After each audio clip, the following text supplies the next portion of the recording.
السلام علیکم، welcome to my YouTube channel unique stories. آج میں آپ لوگوں کے لیے حالم ناول کی نیکسٹ ایپیسوڈ لے کے حاضر خدمت ہوں، تو چلیے چلتے ہیں ناول کی جانب۔ ہما اس کے سر سے کئی فٹ اوپر اپنے پر پھیلائے گزر جاتا ہے، اس کے سر کے اوپر سے عین اوپر سے۔ میرے ساتھ رہو، تمہیں میری ضرورت ہے اور مجھے تمہاری۔ وہ آواز پہ چونکتی ہے، سامنے کھڑا بارش میں بھیگا فتح اسے پکار رہا ہے۔ وہ پھدک کے پیچھے ہٹتی ہے، مڑتی ہے اور دوڑنے لگتی ہے، مگر ایک پھندا سا اس کے ٹخنے میں جا پڑتا ہے، رسی کا پھندا۔ تالیہ رپٹ کے گرتی ہے، اس کے لباس اور چہرے پر کیچڑ لگ جاتا ہے، ہتھیلیوں کے بل اٹھتے ہوئے مڑتی ہے تو ایک دوسرا پھندا اس کی گردن میں آ پڑتا ہے۔ وہ بدوقت کھڑی ہوتی ہے، اپنی جگہ کھڑے فتح کی گردن میں بھی ایسا ہی پھندا ہے۔ وہ ہراساں نظروں سے دائیں بائیں جانب دیکھتی ہے تو نوجوان گھٹنوں کے بل گرا پڑا ہے اور اس کی گردن میں بھی رسی کسی ہوئی ہے۔ تادین نے اس کا کندھا ہلایا تو اس نے چونک کے آنکھیں کھولیں۔ وہ روشنیوں میں نہائے لاؤنج کے صوفے پر پیر اوپر کر کے بیٹھی تھی، خواب فضا میں تخلیل ہو چکا تھا اور وہ حال میں واپس آ چکی تھی۔ تالیہ نے گہری سانس لے کر چہرے سے سیاہ بال ہٹائے اور جوڑے میں لپیٹے۔ میں چائے بنانے کیا گئی، تم تو غافل سو ہی گئی۔ تادین گرما گرم چائے کا کپ لیے سامنے آ بیٹھی اور قدرے تفکر سے اسے دیکھا۔ حالم اتنی آسانی سے غافل نہیں ہوتا، بدصورت مرغی۔ وہ آواز کو بھاری بنا کے غرائی تو تادین کی ساری فکر مندی ہوا ہوئی، اس کی جگہ ترنم اور افسوس نے لے لی۔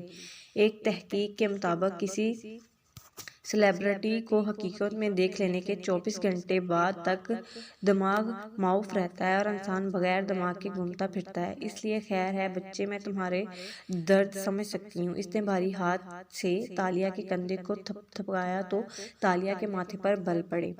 اف، زیادہ اول فول نہ بولو، میں فین موومنٹ سے نکل آئی ہوں اور میں کوئی سو نہیں رہی تھی، میں اس کا خواب دیکھ رہی تھی۔ اف، وہ مجھے بار بار خوابوں میں کیوں نظر آنے لگا ہے؟ چہرے پہ سادہ تاثر سجائے ہوئے اس نے کشن اٹھا کے گود میں رکھا اور ہتھیلیوں پہ تھوڑی گرا کے دور چھت کو دیکھنے لگی۔ ہماری ملاقات تو کلمبور میں ہو گئی نا، گدے پانیوں کے سنگم پہ۔ پھر وہی خواب، وہی ورژن دوبارہ کیوں نظر آ رہا ہے مجھے تادین؟ اب کی دفعہ کیا دیکھا؟ وہ اطمینان سے گھونٹ گھونٹ چائے پیتے ہوئے پوچھنے لگی۔ آج تو وہ ہما میرے سر پہ بھی تھا، پھر کسی نے میری گردن میں پھندا ڈال دیا۔ مجھے لگتا ہے میں پہلے وزیر اعظم بنوں گی، پھر پھانسی چڑھوں گی۔ اوہ ہو، تادین نے غزیلی شکل بنا کے اسے دیکھا۔ کیا فضول بولے جاتی ہو، عقل سے کام لو۔ عقل، دماغ، دل سب ساتھ چھوڑ گئے میرا تادین کا۔ اس نے پھر سے چھت کو دیکھتے ہوئے آہ بھر کے کہا، میں نے فتح رامزیل کو اصل میں دیکھ لیا، میں نے اسے جوس پیش کیا۔ اس نے گلاس اٹھاتے ہوئے میری طرف دیکھا، وہ مسکرایا اور نرمی سے بولا، شکریہ تالیہ، تم بہت اچھی ہو۔ تادین کی آنکھیں حیرت سے پھٹ گئیں۔ اس نے واقعی تمہیں یہ کہا؟ ہاں، وہ تو پہلی ہی ملاقات میں مجھ سے متاثر لگتا تھا۔ وہ ڈٹائی سے کندھے اکڑا کے بولی۔ تادین نے ستائی سے ابر چڑھائے۔ خیر اب بتاؤ، اس کے گھر چوری کیسے کرنی ہے، کیا پلان ہے؟ حالم کے پاس ہمیشہ پلانز ہوتے ہیں، پلان نہیں پلانز۔ وہ زور دے کر بولی، پلان اے، بی اور سی۔ اگر اسے اے فیل ہو جائے تو سی پہ آ جائیں گے، ورنہ وہ کام نہ کرے تو ڈی سوچ لوں گی، اور بیچاری بی کیوں نہیں۔ تالیہ کے پلانز ہیں، تالیہ کی مرضی۔ وہ کندھے اچکا کے بے نیازی سے بولی اور پھر سے سر صوفے کی پشت سے ٹکا کے خلا میں دیکھنے لگی۔ وہ 50 کا ہونے والا ہے، مگر اتنا ینگ لگتا ہے۔ جب وہ مسکراتا ہے تو اس کا ڈمپل پڑتا ہے، تم نے کبھی نوٹ کیا؟ تم 28 سال کی ہو، وہ 48 کا ہے، تمہیں اس کے بارے میں نہیں سوچنا چاہیے؟ تادین اسی سنجیدگی سے بولی، اگر کسی کو اس کے بارے میں سوچنا چاہیے تو وہ میں ہوں۔ تالیہ کو جیسے کرنٹ لگا، بلبلا کے اس نے گردن موڑی اور موٹی کالی عورت کو سر سے پاؤں تک دیکھا۔ تم تادین؟ وہ حیرت اور صدمے سے غرا بھی نہ سکی۔ ہاں، آخر وہ میری عمر کے قریب ہے۔ تادین اب کے سادگی سے مسکرائی۔ تالیہ نے غصے سے ہونٹ بھینچ لیے۔ اور وہ تمہیں کیوں پسند کرے گا؟ کیونکہ عشق اندھا ہوتا ہے، اندھا ضرور ہوتا ہے مگر کلر بلائنڈ نہیں، وہ جل کے بولی۔ تو تادین نے ساتھ رکھا کشن اٹھایا اور کھینچ کے اسے دے مارا۔ اس نے دونوں بازو آگے کر لیے تو وہ ان سے ٹکرا کے نیچے گر گیا۔ خیر، تادین نے خفگی سے چائے کا گھونٹ بھرا اور شانے اچکائے۔ ماڈرن سائنس نے گورا ہونے کے انجیکشن بنا لیے ہیں، پتلے ہونے کے پھر بھی نہیں بنائے۔ وہ اب کے مسکراہٹ دبا کے بولی۔ تادین نے ہاتھ جلا کے جیسے اس کی بات ہوا میں اڑائی۔ زیادہ خواب مت دیکھو اس کے، وہ تمہارے باپ کی عمر کا ہے۔ اور ہاں، وہ ٹھہری، آنکھیں چمکی، اس کی بیٹی آریانہ بھی تو کھوئی تھی نا، یا مر گئی تھی مگر لاش نہیں ملی تھی۔ ہم نے سکہ چرانے اس کے گھر داخل ہی ہونا ہے، کیوں نہ تم آریانہ بن کے چلی جاؤ؟ تالیہ نے افسوس سے اسے دیکھتے گردن دائیں بائیں ہلائی۔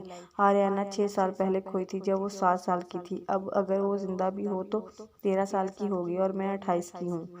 تم آریانہ کی کوئی دوست یا ٹیچر بن کے بھی جا سکتی ہو نا۔ اپنی دبلی پتلی عقل پر اتنا زور نہ دو اور پلان کا کام مجھ پر چھوڑو۔ اور اگر اپنی چابی چرانے کے لیے مجھے فتح رمزیل سے ملنا ہی پڑا تو میں اس کی بیٹی بن کے نہیں جانے والی۔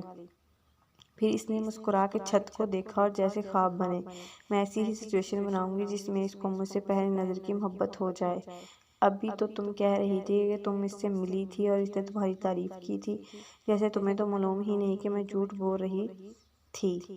وہ اسی ڈٹائی سے ترنم سے بولی، پھر صوفے سے اتری اور پاؤں میں سلیپرز پہنے۔ میں کے ایل کی سب سے ماہر آرٹسٹ ہوں، اس لیے ہوں مسز لیانا دانش صابری، کیونکہ جب میں اپنا کردار لکھتی ہوں تو دنیا مجھے اتنا اور ویسا ہی دیکھتی ہے جتنا اور جیسا میں ان کو دکھانا چاہتی ہوں۔ میں نے اب تک بہت سے رول کیے ہیں مگر یہ رول سب سے دلچسپ ہوگا۔ فتح اور میرے راستے کہیں نہ کہیں جا کے ملتے ہی ہیں، ہماری قسمت ایک دوسرے کے ساتھ جڑی ہے، اور میرے خواب کے مطابق ہم تینوں کے سروں پر ہما پرندہ تھا، پھر ہم تینوں کی گردنوں میں پھندے تھے۔ اچھا یا برا، اس کام کا انجام بہت دلچسپ ہوگا۔ موٹی مرغی، وہ عزم سے کہتی مسکرا کے آگے بڑھنے لگی تو تادین نے کپ نیچے کیا اور چونک کے اسے پکارا، تینوں، تیسرا کون؟ اس سوال پر وہ بھی ٹھٹکی، جیسے حیرت سے سوچا ہو۔ اور ہاں، اس دفعہ جب وہ منظر ذرا آگے چلا تو اس میں ایک تیسرا شخص بھی تھا۔ کون؟ کون؟ موٹی جوش سے آگے ہوئی۔ تالیہ نے گردن تھوڑی پر رکھ کے آنکھیں اوپر کی، ذرا سوچا، میں نے اسے کہیں دیکھ رکھا ہے۔ تالیہ کو کبھی کچھ نہیں بھولتا مگر اس نے آنکھیں بند کی۔ وہ نوجوان کون تھا؟ یاد نہیں آ رہا۔ یاد کرنے میں ناکام ہوئی تو سر جھٹک کے سیڑھیوں کی طرف بڑھ گئی۔ گڈ نائٹ تادین، صبح ملتے ہیں۔ کوشش کرنا میری نیند کے دورانیے میں تم میرے فریج کی ایسی ہی حالت کرو جیسے میرے رازوں کی کرتی ہو۔ فکر ہی نہ کرو۔ وہ چپتی نگاہوں سے اسے دیکھتے ہوئے اونچا سا بولی تھی۔ تالیہ سیڑھیاں چڑھتی گئی تو اس نے جلدی سے کپ رکھا اور موبائل نکال کے اسکرین روشن کی، پھر گردن اٹھا کے احتیاط سے دیکھا۔ تالیہ اب باہر نہیں آنے والی۔ تادین مسکرائی اور جلدی سے گوگل میں ٹائپ کرنے لگی، پتہ ہونے کے لیے سرجری، اور فتح مسکراہٹ کے ساتھ گو کا بٹن دبا دیا۔ چند گھنٹے پیچھے واپس چلتے ہیں۔ تنگو کامل کے ڈرائنگ روم سے مہمان نکل کے راہداری میں آئے کھڑے تھے، جہاں کم عمر علی بن کامل نے فتح رمزیل کو شیشے کی ڈبیا میں سجا سکہ پیش کیا تھا۔ ویسے یہ اوریجنل نہیں ہے، اوریجنل میں ایک طرف نصیر من دین اور لکھا ہوتا ہے، مگر آئی لائک اٹ۔ باہر آیا تو گاڑیوں کے دروازے بند ہو رہے تھے۔ دعا، سلام، الوداع کلمات۔ وہ اپنے نئے کوٹ اور ٹائی کو لاشعوری طور پر درست کرتا اس سیاہ کار تک آیا جس کی پچھلی نشست پر فتح رمزیل اور اس کی بیوی بیٹھ چکے تھے۔ ڈرائیور نے اسٹیئرنگ سنبھالا اور باڈی مین فرنٹ سیٹ پر مستعد سا بیٹھ گیا۔ کار چل پڑی۔ اس نے بیک مرر پر نگاہ دوڑائی۔ پیچھے بیٹھا فتح رمزیل جیب سے اینک نکال کر آنکھوں پہ ٹکا رہا تھا، پھر اس نے اسی جیب سے سیل فون نکالا اور اسکرین روشن کر کے دیکھنے لگا۔ باڈی مین نے ہاتھ بڑھا کے شیشہ ذرا سا ترچھا کیا تاکہ دونوں میاں بیوی دکھائی دیں۔ ڈرائیور نے ایک نظر اس پہ ڈالی مگر ٹوکا نہیں اور ڈرائیور ڈرائیونگ کرتا رہا۔ اب شیشے میں وہ دونوں نظر آ رہے تھے۔ اسرا گردن موڑے کھڑکی کے باہر بھاگتے درختوں کو دیکھ رہی تھی۔ دونوں ہاتھ گھٹنے پر اوپر نیچے رکھے ہوئے تھے اور ایک کلائی میں طلائی بریسلٹ دکھائی دے رہا تھا۔ تمہیں ان کے اینٹیک تحفے کے بارے میں ایسے نہیں کہنا چاہیے تھا فتح، علی کو برا لگا ہوگا۔ علی کون؟ وہ اسکرین انگلی سے نیچے کرتے مصروف سا بولا تھا۔ اسرا نے چہرہ موڑ کے برہمی نگاہوں سے اسے دیکھا۔ شیلا کا بیٹا؟ اچھا، اس کا نام علی ہے۔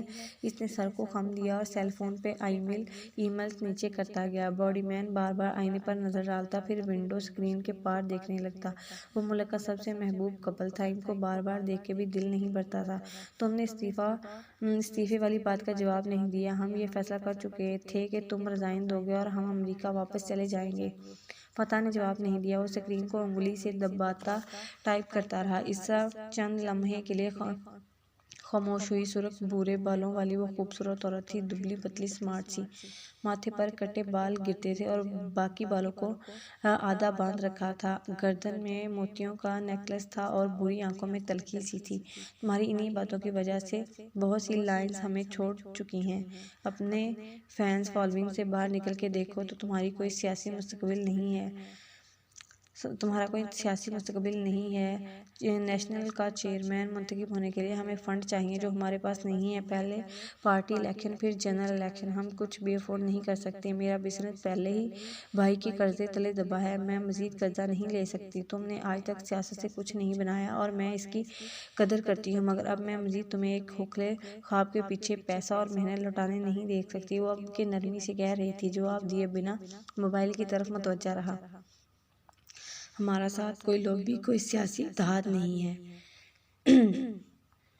اگر کوئی پارٹی کا صدر بننے کے لیے الیکشن میں کھڑا ہو سکتا ہے تو وہ تم نہیں ہو فتح۔ تمہارے ٹویٹر فالوورز کے علاوہ ہمارا ساتھ کوئی نہیں کھڑا۔ وہ شیر ہے، ایش نوجوان ہے، ملائیشیا کا جسٹس ٹروور۔ اس کے پاس پیسہ ہے، اس کے ساتھ سیاسی حلیف کھڑے ہیں۔ وہ ممبر پارلیمنٹ ہے اور محنت کر کے اس مقام پہ آیا ہے۔ میں اس لیے نہیں کہہ رہی کہ وہ میرا بھائی ہے، بلکہ وہ نوجوان نسل کا نیا لیڈر ہے۔ اس کی کمپین میں زیادہ چارم ہے۔ تم ایک زمانے میں بہت پاپولر تھے اور خدا کا شکر ہے اب بھی ہو، مگر تمہارے غیر سیاسی فیصلوں نے تمہارا چارم کم کر دیا ہے۔ تمہارے ووٹ کم ہو گئے ہیں۔ بہتر ہے ہم عزت سے اس مونوپولی سے نکل آئیں اور اپنا بڑھاپا امریکہ میں آرام سے گزاریں۔ تمہیں میں نے کہا تھا کہ اگلے ماہ جب ایش باقاعدہ چیئرمین کے انتخاب کا اعلان کرے گا تو تم اس کو کرو گے اور اس کے حق میں دستبردار ہو جاؤ گے۔ تمہارا ووٹ بینک ایش کے حق میں چلا جائے گا اور یوں ایک بہترین ہیپی اینڈنگ ہوگی۔ فتح نے سیل فون کی اسکرین بجھائی اور اینک اتار کے فولڈ کی، پھر دونوں چیزوں کو کوٹ کی اندرونی جیب میں ڈالا۔ چہرے پر مسکراہٹ سجائے کھڑکی سے باہر آنکھیں جمائے کہنے لگے، ملائیشیا کے دوسرے بچوں کی طرح مجھے بھی بچپن میں سب سے زیادہ ملے اور ادب کی جو کہانیاں پسند تھیں وہ ننھے غزال کی تھیں۔ ننھا چالاک ہرن، یہ ایک دم کٹا چوہے کی شکل والا ہرن ہوتا ہے جو قریباً کتے جتنا ہوتا ہے۔ وہ چھوٹا سا تھا مگر جانور تھا، بہت عیار تھا، ننھا کن چپل ہرن۔ ایسے ہی غزالوں کو اس وقت سے ڈرنا چاہیے جب دعوت کا انتظام کرتے مگرمچھ دریا سے نکل آئیں، اس کو تلاش کر لیں، کیونکہ مگرمچھ خشکی پر بھی اتنا ہی خطرناک ہوتا ہے جتنا دریا میں۔ کہہ کے اس نے جیب سے موبائل دوبارہ نکالا اور اسکرین روشن کر کے اینک ناک پر جمائی۔ اسرا گہری سانس لے کر چہرہ موڑ گئی اور باڈی مین نے نگاہیں جھکا لی۔ کیا فتح صاحب اپنے سالے کو دی مونس ڈیئر بولا ہے؟ عیار اور چالاک، وہ بھی اپنے ملازموں کے سامنے۔ یا اللہ، یہ امیر لوگ ملازموں کی موجودگی میں ایسے کیسے بات کر لیتے ہیں؟ ہمارے محلے میں یوں نہیں ہوتا، وہ دل ہی دل میں سوچ رہا تھا۔ کار سگنل پر رکی تو ایڈم نے دیکھا ایک طرف سے چند بچے بینرز اٹھائے چلے آ رہے ہیں، شاید کوئی واک وغیرہ تھی جس کا اختتام ہو چکا تھا۔ وہ مول کے انداز میں قریب سے گزر رہے تھے، مگر جیسے ہی ایک نے شیشے کے پار بیٹھے شخص کے جھکے چہرے کو دیکھا جس کو موبائل کی روشنی نے منور کر رکھا تھا، اس کی آنکھیں حیرت سے چمکی۔ وہ فوراً پلٹا اور اپنے گروہ کو خوشی اور جوش سے چیخ کے پکارا، فتح رمزیل کی کار، جلدی آؤ! سگنل اب بھی سرخ تھا۔ بچے اکٹھے ہونے لگے، ہنسی مسکراہٹ کے ساتھ ایک دوسرے کو ٹوکے دیتے ہوئے۔ ایک نے ڈرائیور کی کھڑکی کے قریب آ کر اپنا موبائل دکھا کے کچھ کہا تو باڈی مین نے گردن موڑی۔ سر، شاید بچے تصویر بنوانا یا ہاتھ ملانا چاہتے ہیں۔ ڈونٹ بی آفیشل ایڈم، یہ بچے ہیں، ووٹرز نہیں، اسرا تلخی سے بولی۔ باڈی مین نے خیفت سے سر ہلایا اور بچوں کو دور ہٹانے کا اشارہ کیا۔ ننھے چہروں کی جوت بجھ گئی اور وہ پیچھے ہٹ گئے۔ سگنل ہرا ہو گیا اور کار آگے چل پڑی۔ اسی پل فتح نے موبائل سے نظریں ہٹائی اور فرنٹ سیٹ پر بیٹھے باڈی مین کو دیکھا۔ اور تم کون ہو؟ وہ بچوں کو نظر انداز کر گیا۔ اس نے جلدی سے گردن موڑی اور تبادر سے کہنے لگا، سر، میں ایڈمنڈ بن محمد ہوں، آپ کا باڈی مین، اور عبداللہ 11 دن کی چھٹی پر گیا ہے تو اس نے اپنے محلے کے لڑکے کو کام کے لیے بھیج دیا۔ مجھے اس کی شکل پر ترس آ گیا، اس لیے اسے رکھ لیا۔ ایڈم نام ہے اس کا، اسرا بیزاری سے بولنے لگی۔ آتے وقت یہ دوسری کار میں تھا۔ میں نے کہا اب آیا ہی ہے تو کام تو کرو۔ ملائیشیا میں آدم نام کو ایڈم رکھا اور بلایا جاتا ہے اور یہ مسلمانوں میں عام ہے۔ سگنل کھل گیا اور ڈرائیور نے کار آگے بڑھا دی۔ فتح نے پھر سے موبائل دیکھتے ہوئے بھاری رعبدار آواز میں پوچھا، کیا کرتے ہو ایڈم؟ ایڈم کا چہرہ اتنی توجہ پر تمتما گیا۔ سر میں فوج میں تھا مگر صحت کی وجبی سے مسئلے پر وہاں سے فارغ ہو گیا۔ پھر 2-3 جگہ اپلائی کیا مگر نوکری نہیں ملی۔ والد صاحب ایک دکان پر سیل مین ہیں، ان کے ساتھ بھی کام کیا۔ ایک سیکیورٹی فرم سے پرائیویٹ باڈی مین کی تربیت بھی لی ہے۔ اب عبداللہ کی جگہ 11 دن کے لیے آیا ہوں۔ اور تم کیا باڈی مین والا لباس پہن کر آ گئے ہو؟ اسرا نے پیچھے سے برہمی سے ٹوکا۔ تم فتح صاحب کے باڈی مین نہیں باڈی مین ہو اور باڈی گارڈ نہیں باڈی مین ہو، اور ان دونوں میں بہت فرق ہوتا ہے۔ آئندہ نہ دیکھو میں یہ سوٹ اور ٹائی اور یہ پستول۔ اس کا لائسنس ڈیش بورڈ کی طرف اشارہ کیا۔ جی میم، مجھے لگا مجھے باڈی گارڈ بننا ہے۔ وہ شرمندہ ہو گیا۔ خیر ٹھیک ہے، گن ساتھ لے کر گھوم سکتے ہو مگر حلیہ درست کر کے آنا کل، وہ نحوست سے کہتے ہوئے بات ختم کر کے کھڑکی سے باہر دیکھنے لگی۔ وہاں فتح نے موبائل واپس جیب میں ڈالا اور این کتراتے ہوئے اسے مخاطب کیا۔ ووٹ کس کو ڈالا تھا تم نے ایڈم؟ ایڈم نے گردن موڑ کے اس کو دیکھا اور لمحے بھر کو چپ ہوا۔ پھپھتے نقوش اور صاف رنگت کا وہ عام سا ملے نوجوان تھا، اور ایک سوٹ ٹائی اس پر بہت نئے اور اوپر سے لگ رہے تھے جیسے مانگ کے پہنے ہوں۔ کسی کو نہیں سر، مجھے سیاست سے دلچسپی نہیں۔ فتح نے بے اختیار دونوں ابرو اٹھائے اور تعجب سے اسے دیکھا۔ تمہیں معلوم ہے ایڈم، کسی ملک کے لیے سب سے خطرناک آدمی کون ہوتا ہے؟ کرپٹ حکمران۔ اس نے گڑ گڑا کے کہا۔ ہاں، مگر اس سے بھی زیادہ سیاسی جاہل خطرناک ہوتا ہے۔ وہ اس پر نظریں جمائے بھاری آواز میں افسوس سے کہہ رہا تھا۔ وہ سیاسی جاہل جو سینہ تان کے کہتا ہے کہ اسے سیاست سے دلچسپی نہیں بلکہ اسے تو سیاست سے نفرت ہے۔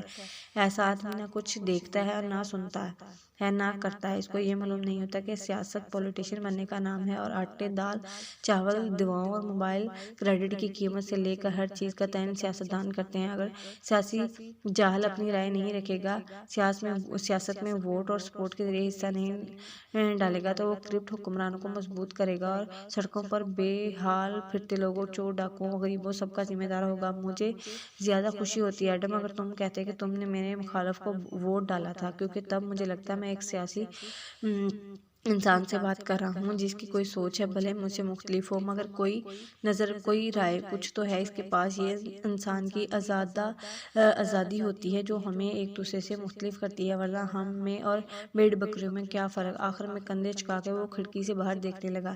ایڈم، یہ تو گھڑوں پانی پڑ گیا۔ اس نے چہرہ جھکا لیا۔